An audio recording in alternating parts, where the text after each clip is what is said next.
Hey everyone, starting off the campaign with Ahmotep. This is Scenario B, the first adventure. We're in the Precious Mine. I got my hand size.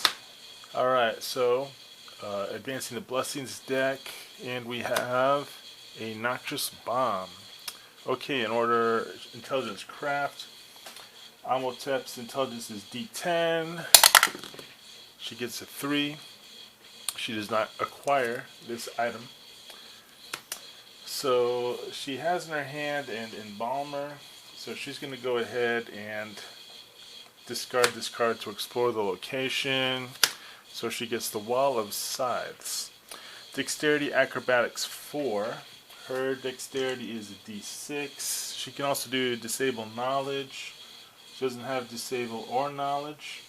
She does have a Blessing of the Elements. So she's going to discard a Blessing of the Elements. She's going to roll 2d6 for a dexterity check. She rolls a 7. So she does defeat the Wall of Scythes. So that one is gone. She has 4 cards in her hand. She will reset her hand. She gets a crowbar and an armored kilt now. Advancing the Blessings deck. Alright, we have the Shock Elemental. So let's see.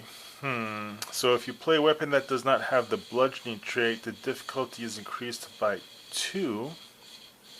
Let's see, I don't have a weapon in my hand with bludgeoning, so that means he will be a +2. Check to defeat will be an 11. I do have a Flame Staff in my hand. I can recharge this card and discard a spell, but when you would discard a spell, okay, so I'm going to recharge the Flame Staff and remove Curse. So I'm going to use my Arcane skill plus 1d8. So I'm recharging 2 cards. My Arcane skill is d10 and a 1d8. So I roll this, I get to add 2 to the results. So 2, 4, 6. I also have a special power that would let me add 2 to the roll. I'll discard a card. So 2, 4, 6, 8. I needed an 11.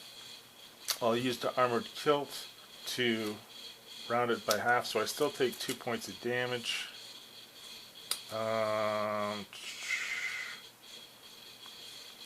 Okay, so I take 2 points of damage.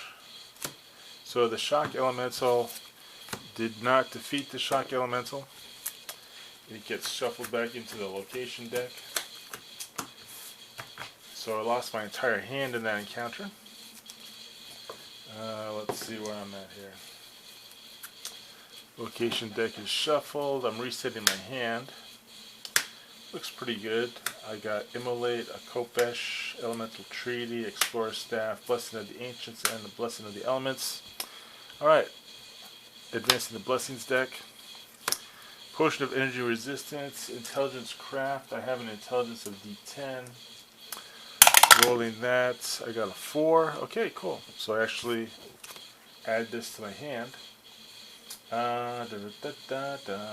I'm going to keep this, because I'm going to be facing that elemental thing. I'm going to go ahead and play an Elemental Treaty at the top of the location as a spell. Advancing the Blessings deck now, we get Unshakable Chill. That'd be a cool spell to get. Let me just go ahead and roll my intelligence here. 5. Nope, do not acquire this card. It gets discarded. Advancing the Blessings deck, let's see. Okay, I get the Graven Guardian of Nephis. So since it's the Precious Mine, I have to roll d6. So difficulty is increased by 4. So I'm going to need a combat of 12. Let's see, I got the... Okay, so what I can do is I'm going to go ahead and use my Immolate spell. And I am going to use my special power, which allows me to recharge a card that has the staff trait to add 1d8 to my combat check. Immolate's going to allow me to use my Arcane skill plus 2d4. So I'm rolling a total of 4 dice here.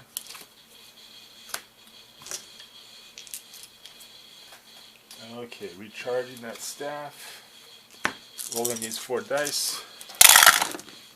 Alright, so I get 8, 9, 10, 11, 15, and I needed a total of 16. So I can use my other special power, which says on your check, you may discard a card to add or subtract 2 from the result. So I'll go ahead and discard this weapon to add 2. So that means I did successfully defeat the henchman, and now I can immediately attempt to close the location. To close the location, I need to succeed at a strength or melee check with difficulty of 6 plus the adventure deck number. So I have melee. My strength is D8. My melee is +2, which is pretty awesome. I'm going to be using the blessing of the elements, so I could roll 2 dice. So my chance right now to close this scenario. So 2d8 plus 2. So I rolled 7, 8, 9, 10, and I had to roll a 6, which is awesome.